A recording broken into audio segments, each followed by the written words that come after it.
You are listening to the Manifested Sis podcast, a safe space for women of color to explore all things manifesting, wellness, self-care, and personal development.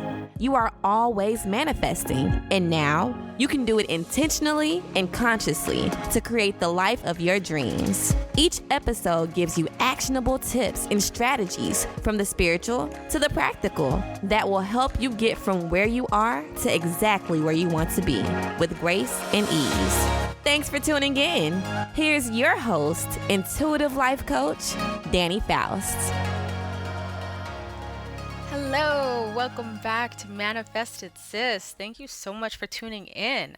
So appreciate you being here.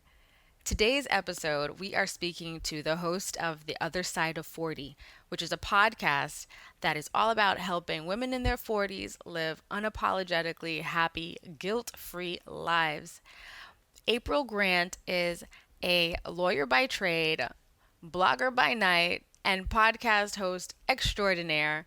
I am grateful to be able to call her my friend, and I know you're going to love what she has to say about pivoting in life, being guilt-free in your decision-making, setting boundaries, allowing people to help you, and manifesting the belief in yourself that it takes to get what you want. You're going to love her. I can just guarantee. So let's jump right in with April Grant. Okay, so we are here with April Grant. Thank you so much for being here with us. I'm so excited to be here. So I start all of my interviews off the same way. I ask this very powerful and important question. What does manifesting mean to you? Manifesting means that you've taken the time to figure out what you want, and then you spend the time thinking, feeling, and believing that you can achieve it.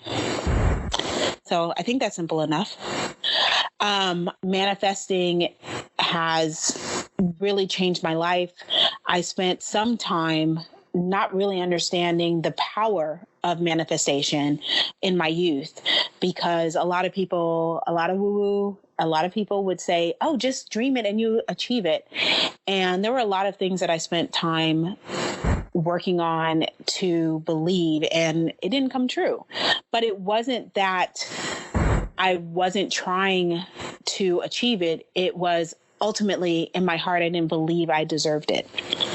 And so I've gotten to the point that I actually believe that I deserve what I want to manifest versus just picking random things out of the air, which I think I did, whether it be money or family or travel. It was just things that sounded good versus things that I actually really wanted in my life.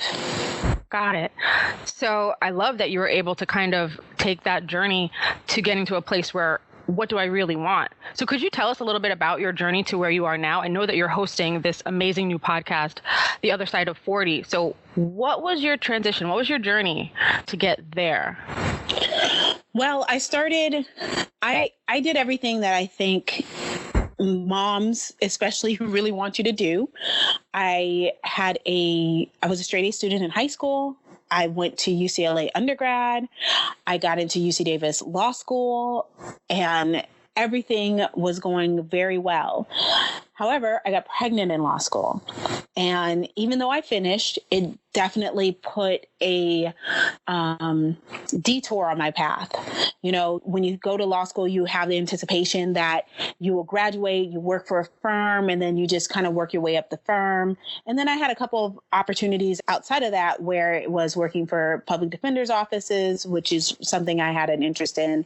But having the child made a huge difference on the direction that I could take. And having a family was before I had my son, actually, I never even thought about having a family. I actually didn't even want a family. But once I found out I was pregnant, I wanted to really create that family dynamic that I never had. I wanted to be there for him in any way, shape, and form that I could. And it really took me in a different direction, which is fine, but it made my life a little bit more difficult. At the time, I wasn't actually with his father, but we came together and we've been together ever since. It's been 18 years now. And we've also had 3 lovely other children, one of which passed away because of hypoplastic left heart syndrome. Basically means if you look at a heart, the left side of the heart is deflated. And so at 7 days old, he had open heart surgery to help the right side of the heart do all of the functions of the left and the right side of the heart. And he ended up passing away at 7 weeks old because of an infection. So we've dealt with a lot between giving birth, me and my husband, getting into having a son pass away. We had a very deep financial struggle. We ended up no bankruptcy, but a foreclosure. And this is all in California. I'm a Cali girl. And once I got pregnant with my youngest, who's now 6, we made the decision to move to Florida. And it's been one of the best decisions because his family is here and we are able to be around them, for my children especially. But the way the other side of 40 came about is a little bit before my 40th birthday, I kind of had this awakening or epiphany where I looked around. I love my kids. I love my husband, but I kind of just hated my life. I really hated what I had built, whether it was between, looking at how dirty things are or the job that I'm doing. I just felt unsatisfied. And if I continued on that path, I just saw, for some reason at that point, I could see the future of, if I stay on this path, I will not be happy. And this is not good for me. And this is definitely not good as a wife, and it's not good as a mother. So as I started talking to other women had similar epiphanies around the same age. The ages seemed to range between 39 and 42, where they kind of just woke up and had this epiphany, like, I need to change my life and I need to start as soon as possible.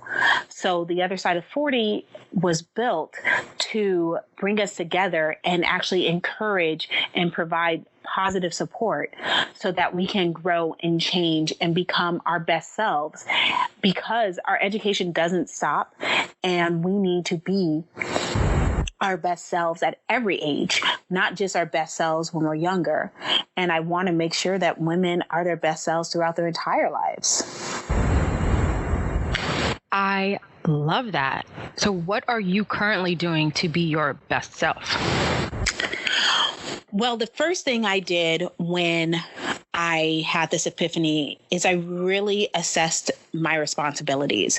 I really assessed not even responsibilities, tasks that I had either given myself or people had given me, and looked around to find out how many of those actually bring me joy and actually bring me to the place that I was expecting it to.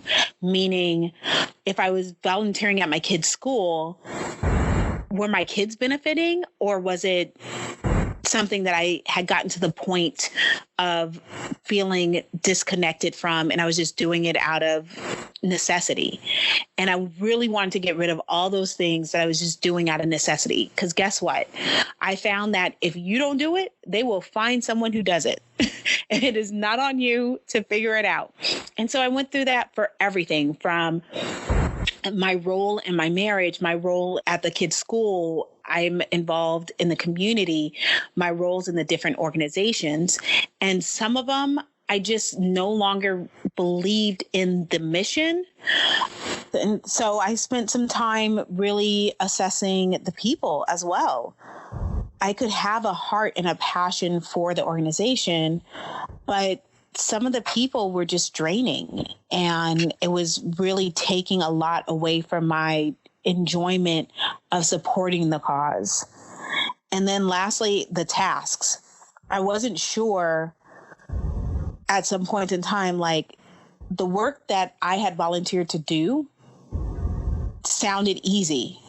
But I realized there were some organizations that when I sat down to do those things, I wasn't excited about it. Not only was I not excited about it, I didn't even want to do it. And I kind of wanted to throw my hands up. And with each of those three, so the organization, the people, and the task, I really had to assess which ones I wanted to continue with and which ones I need to drop. And ultimately, most of them I dropped, and I just volunteer now. I just say, hey, what do you need? And if I need to show up someplace, I can just show up. If I need to drop off some goodies, I drop off goodies. But I feel so much happier because I am not under that pressure to deliver a certain things at a certain time. And especially, I have 3 kids. So I have to be understanding that I have a 16-year-old, an 8, and a 6-year-old. I cannot do all the things they want me to do. I just can't. And it was stressing me out in not a good way. So I dropped a bunch of things and I sit on the sidelines, and if they go, hey, show up, I go, okay, fine. And I show up, and they're happy and I'm happy. So it's actually worked out very well.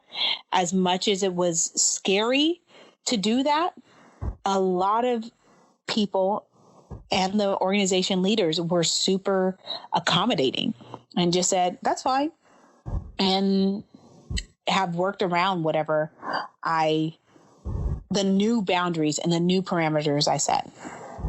I love that. I love that you were, first of all, powerful enough to say, nah, y'all, I can't do this.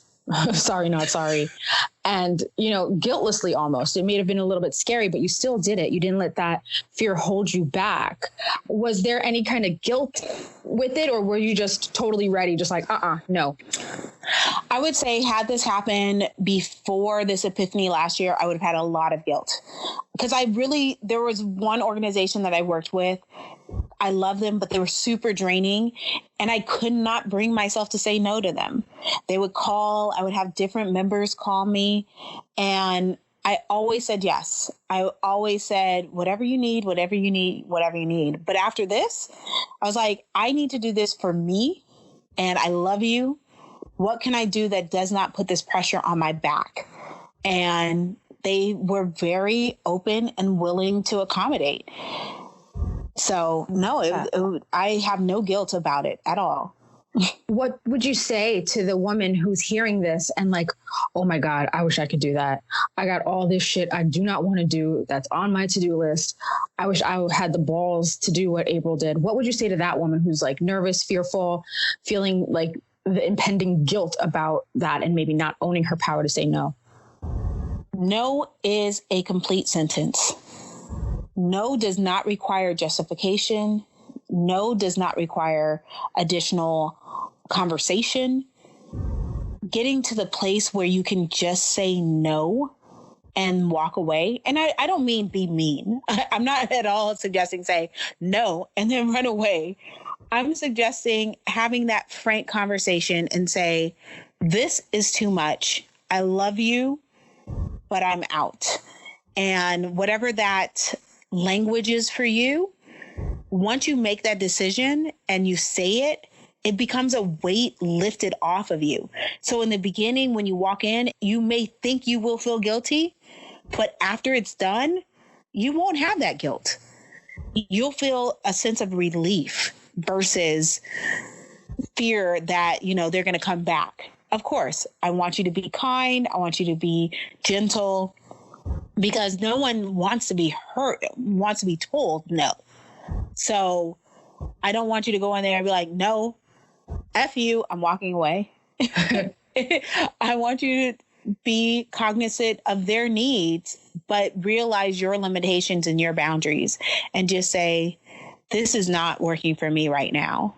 And that's if, not when, if it works for me again, I will be happy to come back. And I think once you walk away,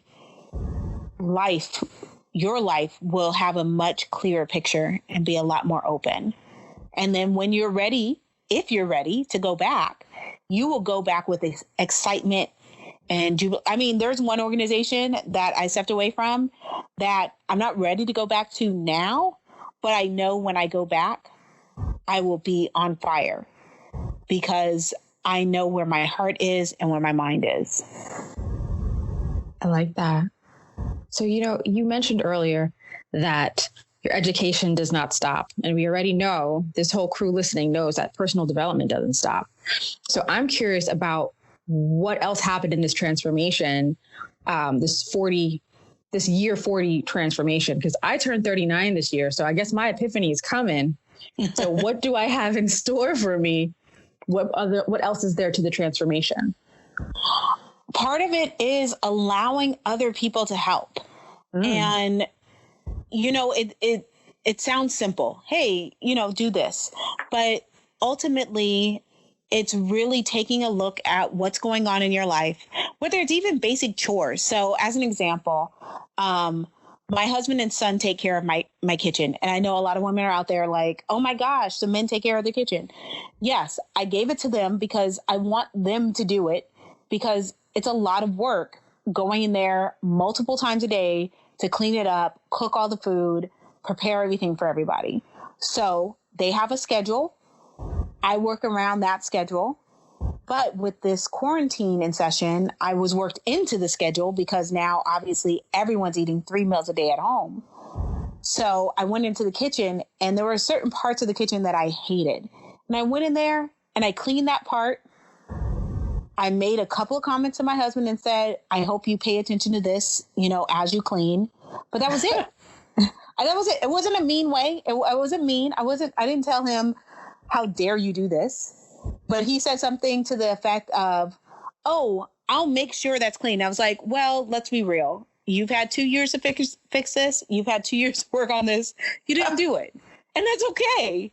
And I'm not mad. But just keep an eye out and pay attention. If this gets like this, being very specific, if this gets like this, I want you to take this action.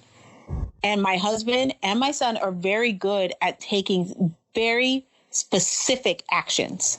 So for the most part, the kitchen is clean to the level that I like.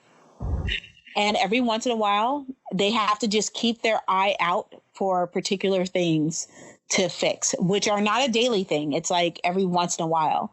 So you have to just kind of allow them to take control and be okay with it. And sometimes that means you come in every once in a while to do the cleaning that you like, or you complete the task in the way that you like.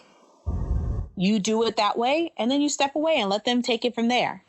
And that limits the amount of pressure on you to a daily pressure to maybe once every month, once every quarter, once every year, depending on what the task is. And so it was very enlightening. I just let them do them. I do not get in their way. I do not complain every day, but I have a clean kitchen. I have clean dishes every time I go in there.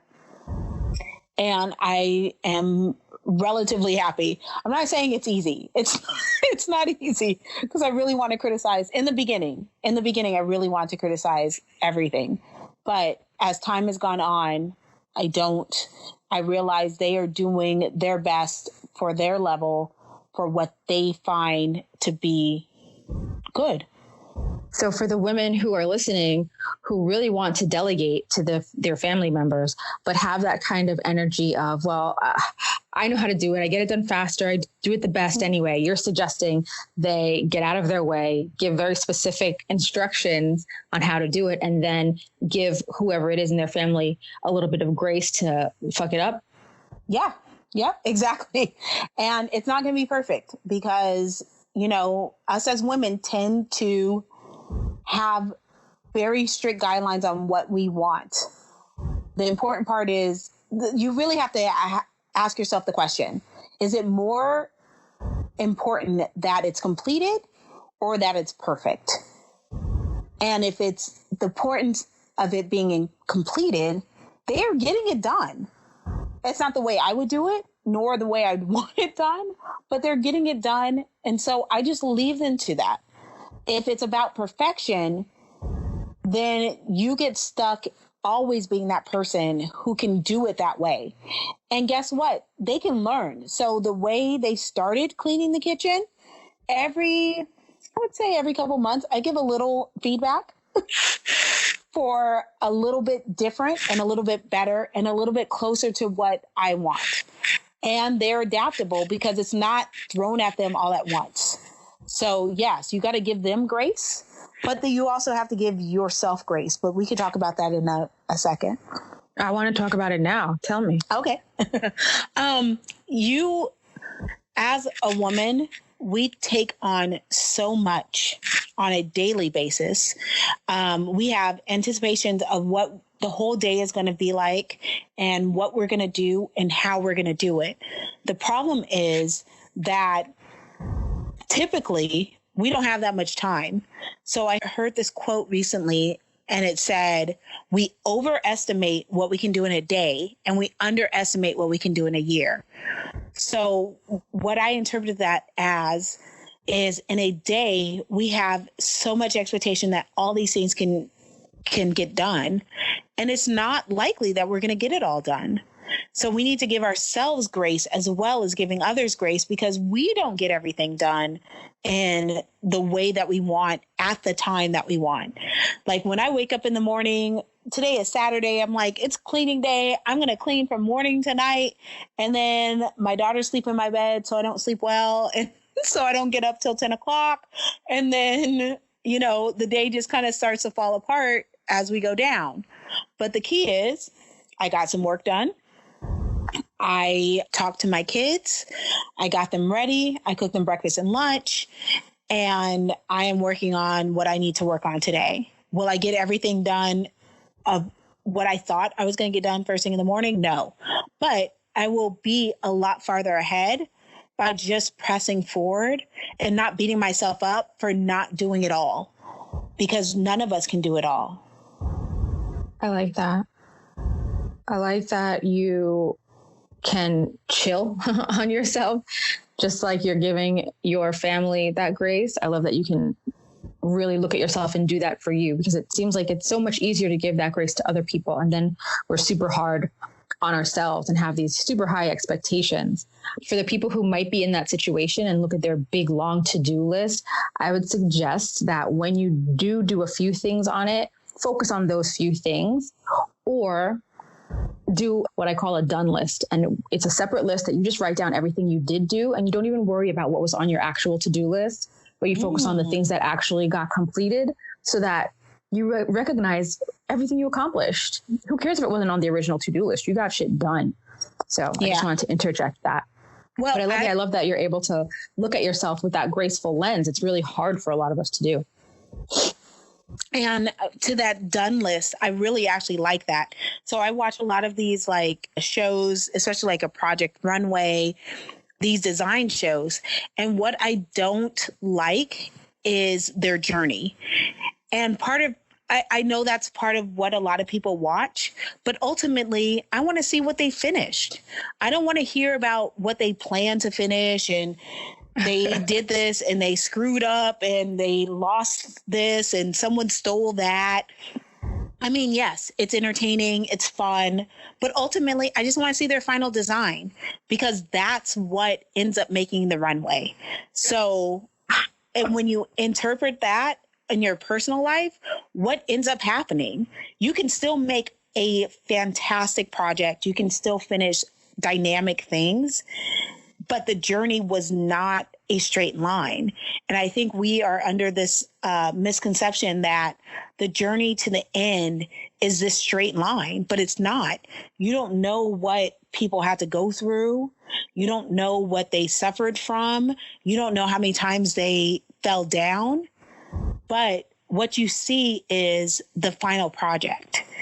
And I think if you just take the time to think of, this is what I want to do in the long run, and it doesn't matter whether it took me 2 months or 2 years, or, I had a sponsor, I lost a sponsor, I got a sponsor back. That's not important. The point is it got done. And just focusing on getting it done, I think, is way more important than any of the other things. I gotta just say one thing. There is a show called Making the Cut, which is very similar to Project Runway. Watching that. And all I do is fast forward to the runway to see what they made. I don't want to see them cutting and talking about their inspiration. I just want to see the damn dress. So I thought it was very funny that you mentioned Project Runway. Because the final project is what you want. You want the final project. And as much as some people find a lot of interest in that story, ultimately, if they make a beautiful design, who cares how it got there? Do you care? Only when I'm looking for inspiration. Oh, but when I'm looking at myself, I will like beat myself up if I'm expecting the journey to be linear and then I'm taking all these detours, ups and downs. I'll beat myself up, and then I have to give myself that grace, like actively give myself that grace to say, hey, Dan, it's okay. You did the final product and that's what matters. But when I'm looking for inspiration from others, I want to see what they did. And then if I like them, I want to see how they did it. That makes sense watching it, but as a consumer, but not on Project Runway. Not on Project Runway, not on Making the Cut. I watch Making the Cut too. Ultimately, I think the people they choose are brilliant, and they're going to get it done, and they're going to figure out what it is, and they're going to figure out the outfit that works for the challenge. So whether that is exactly what they envisioned in the beginning, and I think that's kind of what I'm trying to get across, is what you think is going to be the end game may not be the end game. You may hit your goal without actually finishing the project that you had in your head. Because you never really know what that is. You may get to the end. Like, I'm writing a children's series, 10 books, right? You never know. By the 5th book, I may publish and that's it. And I don't have to do anything else. I don't know. I would love that. That'd be awesome. But you don't know where it's going or what it is until it's done. And we only typically hear the stories after it's done. So when we watch like a documentary, we watch whatever story we're watching, I won't say they lie, but they kind of make the story fit. They condense it and make it fit into a pretty little package. And that's not life. The life is, I got 3 kids and a husband, so I cannot spend 12 hours a day working on my personal projects, which means some days I get 3 hours and some days I get 1 hour. I never get a 12-hour day to work on a personal project. And that's okay. I'm okay giving myself that relief and that breath to say, you know what? It's only an hour today, but I'm going to focus for that hour. That's it. What made you have that shift? You have mentioned a lot of detours. I don't know if that seems to be like a little theme here. You mentioned the detour when you got pregnant with your son and you kind of changed, and then your goal actually shifted, which is something else that can happen in these little documentaries too. But you detoured there, then your life was going on a certain route, and then right before your 40th birthday, you had that visualization of what's coming down and you're like, this ain't it, sis. And then you pivoted and you detoured again. Can you talk to us about the detour? One, the strength that it takes to do it, and what are maybe some tips for a woman who might want to, and what she should do, what she should look out for, any best practices? I would say as women, especially, that we need to trust our gut. We really need to tune in to ourselves. We need to tune in and be conscious of what we want and need. I think we have a lot of external energies coming at us. And instead of focusing on them, focus on what your energy needs to succeed. Once I cut out, the reason I went to law school, which was a later thing, was that was kind of my programming growing up. I had a lot of, I was the one to go to law school. my mom went to college. So I was the one to get my master's. I was the first one in my family to get my master's, which, a JD is kind of equivalent to a master's. I was the first one to do that. It wasn't particularly because I was super driven to go get my law degree. I don't mind it. I am very appreciative of it. I don't hate any of my, I don't even dislike. I don't even want to say that. I enjoyed the process getting there. But the reason I got there wasn't really to be this like attorney. And I don't think I realized that until I had my son. When I got pregnant with my son, I realized it was more about the education, which we kind of talked about before, learning how to think, learning how to assess, learning how to look at your whole world and figuring out what was best as we went forward. And so when I had him, it was not a huge detour. The only part that was painful was the money part, because making money as an attorney is a lot different than making money as not an attorney. So that was the only part that it was like, oh, I'm not sure I'm ready for that. But the thing is, when I had the epiphany before my 40th, I was like, not only can I make that money, I can make more than that opportunity ever gave me. But that was allowing me to really hone in on what my gifts are. And the more I talk to the people around me, have you ever seen online that they say things like, talk to the people around you to figure out what they look to you for?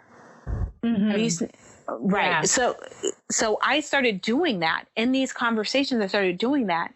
And a lot of people just look to me for expertise in making changes and getting started and going.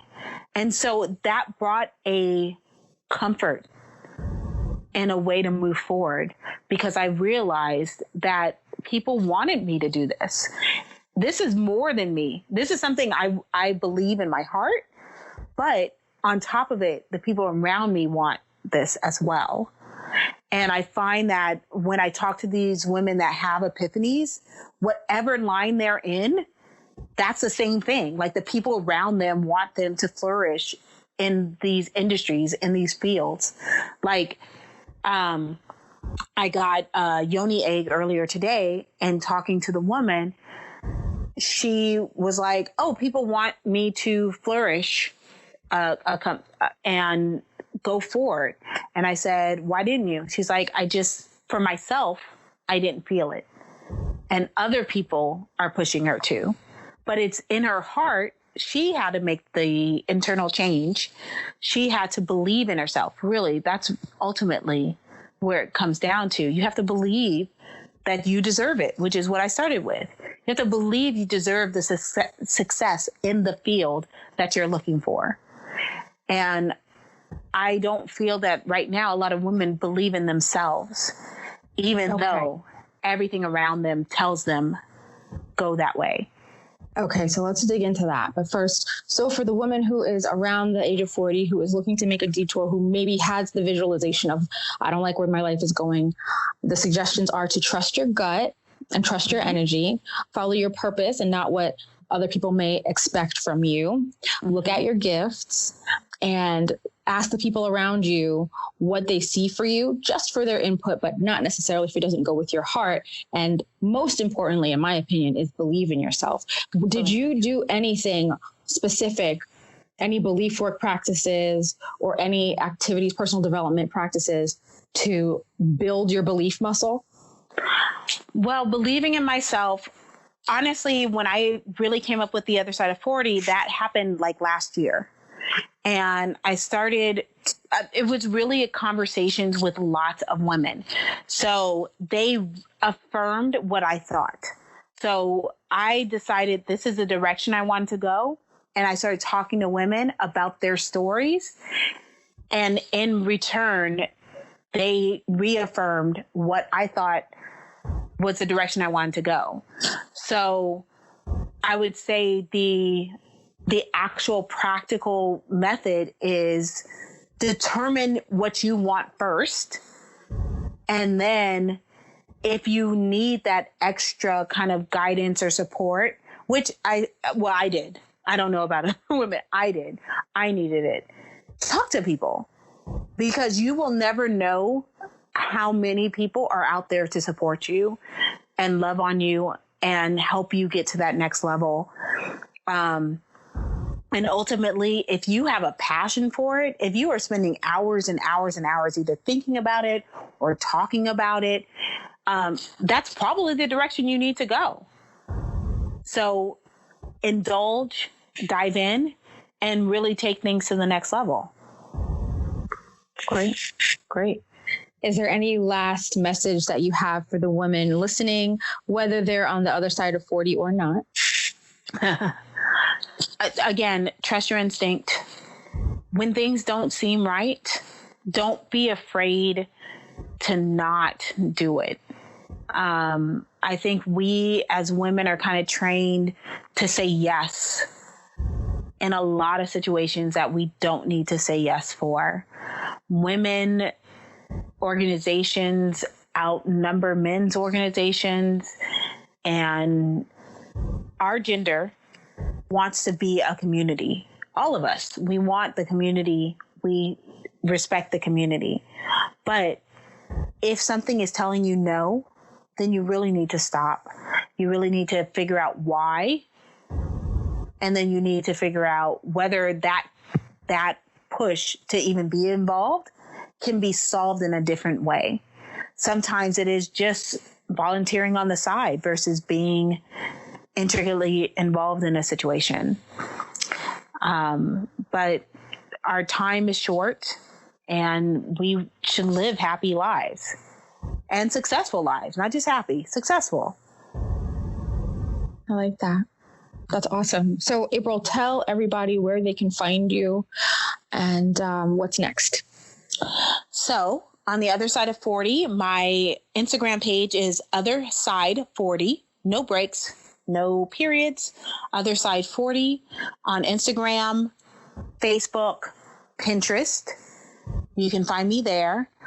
I have the website, The Other Side of 40. I am looking for contributors to the website itself and the podcast. So feel free to submit a form. If you go to the page in the top right corner, it says become a contributor, and both options are there. And my goal is to really share stories of women who have overcome and taken this next step to be real. That's the ultimate thing. Be real, like not superficial, like, oh, this is this cool craze and I'm going to catch on. No, do you in a positive way. So I look forward to talking to you. I have a contact us form on my website. So if you contact me, I will respond. All right. And everyone, I'll put the links to all of that stuff in the show notes for you. Thank you so much, April, for being here, for helping to inspire our listeners and remind them that there is no guilt, tons of grace, and lots of transformation on the other side of 40. Yeah. Thank you so much for your time. Thank you for having me. All right, guys, I'll see you next week. Next week.